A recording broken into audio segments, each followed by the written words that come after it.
kami dari kelompok 1 akan mempresentasikan rekapitulasi laporan 1. Baik, adapun anggota kelompok yang pertama, Adinda Mutia Herianto dengan NIM 2203002. Selanjutnya ada Armice dengan NIM 2203008. Baik, selanjutnya ada saya sendiri yaitu Destia Stuti Bahar dengan NIM 2203014. Selanjutnya ada Justin Miliantari dengan NIM 2203026.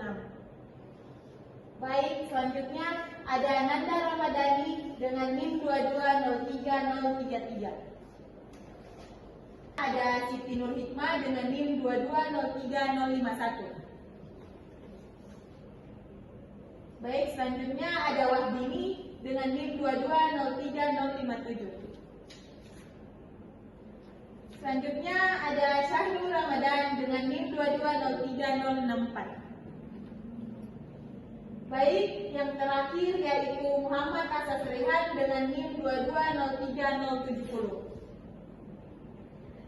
Baik, itulah tadi anggota kelompok 1. Baik, saya akan mempresentasikan formulir rekapitulasi RP1. Terlebih dahulu kita harus mengetahui apa itu aplikasi SIRS. Aplikasi SIRS merupakan aplikasi sistem pelaporan rumah sakit kepada Kementerian Kesehatan yang meliputi 1. Data identitas rumah sakit. 2. Data ketenagaan yang bekerja di rumah sakit. 3. Data komplikasi 3. Data rekapitulasi kegiatan pelayanan. 4. Data komplikasi penyakit atau morbiditas pasien rawat inap. 5. Data bulanan yang dilaporkan secara periodik setiap bulan berskala berisikan data kunjungan dan data 10 penyakit terbesar. Sekian, terima kasih.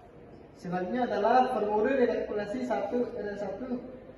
Formulir L1 adalah formulir yang berisikan data dasar rumah sakit yang dilaporkan setiap waktu apabila terdapat perubahan data besar dari rumah sakit sehingga data ini dapat dikatakan data yang bersifat terbarukan setiap saat. Baik, selanjutnya adalah formulir data dasar rumah sakit atau formulir RL1.1. Formulir RL1.1 adalah formulir untuk data dasar rumah sakit yang dilaporkan setiap waktu apabila ada perubahan data rumah sakit. Pengisian dapat dilakukan di aplikasi RS online. Untuk data yang tidak ada, tetap diisi dengan angka 0. Formulir indikator pelayanan rumah sakit atau formulir RL1.2. Formulir RL1.2 yang harus diisi adalah BOR, LOS, BPO, NOI, NDR, JDR, dan rata-rata kunjungan per hari selama 1 tahun, serta rata-rata tiap indikator. Formulir fasilitas tempat tidur atau formulir RL1.3. Yang dimaksud dengan fasilitas tempat tidur yaitu jumlah tempat tidur tersedia pada ruang rawat inap.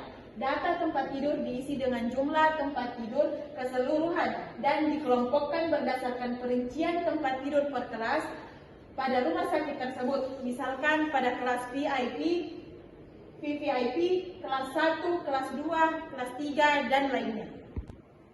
Baik, di sini saya akan melanjutkan materi yaitu formulir RL1.1.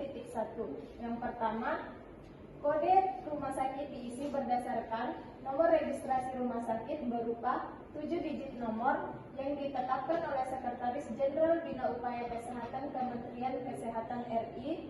Yang kedua, tanggal registrasi rumah sakit diisi oleh sistem pada saat registrasi rumah sakit secara online. Yang ketiga, nama rumah sakit diisi sesuai dengan nama rumah sakit yang sudah terdaftar di Direktorat Jenderal Bina Upaya Kesehatan Kementerian Kesehatan RI. Yang keempat, pengisian jenis rumah sakit dilakukan dengan memilih salah satu berdasarkan pilihan yang tersedia. Yang kelima, pengisian kelas rumah sakit dilakukan dengan memilih salah satu berdasarkan pilihan yang tersedia. Yang keenam, pengisian poin 6 ini diisi nama direktur rumah sakit yang bersangkutan dengan jelas dan lengkap dengan gelar. Yang ketujuh, pengisian poin 7 ini dilakukan dengan memilih salah satu berdasarkan pilihan yang tersedia. Dan yang kedelapan, pengisian poin 8 diisi dengan nama, jarak, lokasi rumah sakit yang bersangkutan. Selanjutnya akan dibacakan oleh teman saya. Baik, pada poin 9 diisi dengan satuan meter persegi yang terdiri dari 2 subpoin yaitu tanah dan bangunan. Selanjutnya, pengisian poin 10 ini dilakukan berdasarkan surat izin penyelenggaraan atau operasional yang diterbitkan oleh instansi yang berwenang. Kemudian nomor 11, pengisian poin 11 pilihlah sesuai dengan pilihan yang tersedia. Selanjutnya, pengisian poin 12 dilakukan dengan memilih sesuai dengan pilihan yang tersedia sudah atau belum terakreditasi. Nomor 13, pengisian poin 13 diisi menurut jenis pelayanan dan kelas perawatan.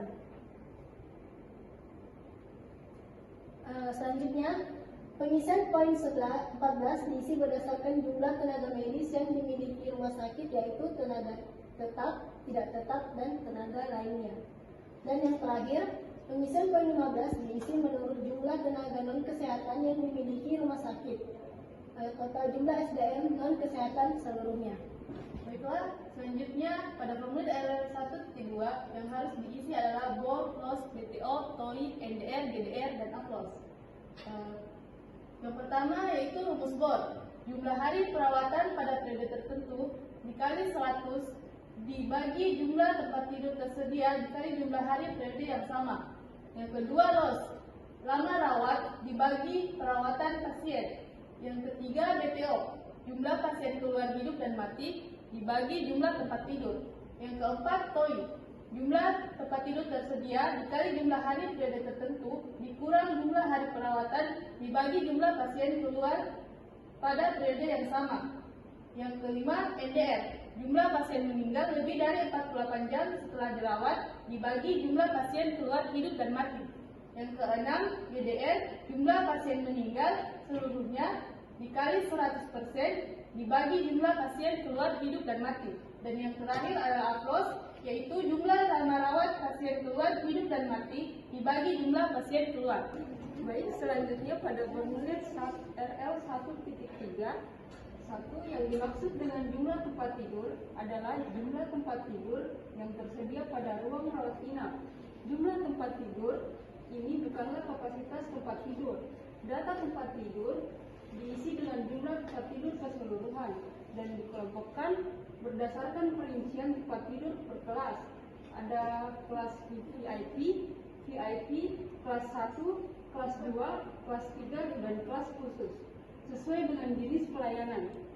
Kedua, untuk data tempat tidur bagi rumah sakit yang tidak bisa mengelompokkan jumlah tempat tidur per pelayanan rawat inap, maka jumlah tempat tidur tersebut diletakkan pada jenis pelayanan umum. Ketiga, pelayanan rawat inap perinatologi adalah pelayanan rawat inap yang khusus disediakan bagi bayi baru lahir. Keempat, setiap rumah sakit umum minimal mempunyai ruang rawat inap umum, obstetri, dan perinatologi dengan jumlah tempat tidur tersendiri. Oleh karena itu, setiap rumah sakit umum minimal mengisi jumlah tempat tidur untuk pelayanan rawat inap umum, obstetri, dan perinatologi. Kelima, kecuali bagi rumah sakit umum yang tidak mempunyai ruang rawat obstetri tersendiri. Tempat tidur untuk pasien obstetri digabung pada ruang rawat inap umum. Maka pada rumah sakit umum tersebut hanya mengisi alokasi tempat tidur pada umum dan perinatologi saja. Baik, saya akan melanjutkan formulir RL 1.3. Jadi yang keenam yang dimaksud dengan jumlah tempat tidur adalah jumlah tempat tidur yang tersedia pada ruang rawat inap. Jumlah tempat tidur ini bukanlah kapasitas tempat tidur. Yang ketujuh, jumlah tempat tidur tersebut tidak termasuk tempat tidur yang dipergunakan untuk bersalin, kamar persalinan, kamar pemulihan, kamar tindakan untuk pemeriksaan pada unit rawat jalan. dan klinik unit rawat darurat. Yang ke-8, jumlah tempat tidur untuk jenis pelayanan ICU, ACCU, dan NICU diisi jika rumah sakit tersebut sudah mempunyai ruang rawat inap tersendiri dengan tempat tidur dan peralatan khusus untuk pelayanan ICU tersebut. Yang ke-9, untuk rumah sakit khusus yang hanya melayani satu jenis pelayanan spesialisasi, jumlah tempat tidur dilaporkan pada masing-masing ruang rawat inap yang sesuai dengan spesialisasinya. Terima kasih. Baik, kesimpulan dari presentasi rekapitulasi laporan yaitu dapat disimpulkan bahwa formulir rekapitulasi laporan 1 atau RL1 adalah salah satu formulir yang digunakan dalam pelaporan Sistem Informasi Rumah Sakit atau SIRS. RL1 berisikan data dasar rumah sakit yang dilaporkan setiap waktu apabila terdapat perubahan dasar dari rumah sakit sehingga data ini dapat dikatakan data yang bersifat terbarukan setiap saat. RL1 ini berguna sebagai dasar dalam pengisian laporan kegiatan rumah sakit yang terdapat pada SIRS. Itulah tadi hasil presentasi dari kelompok 1 dengan materi rekapitulasi laporan 1 dari kelas RMIKA tingkat 2. Baik, lebih dan kurangnya mohon dimaafkan. Sekian dan terima kasih. Assalamualaikum warahmatullahi wabarakatuh.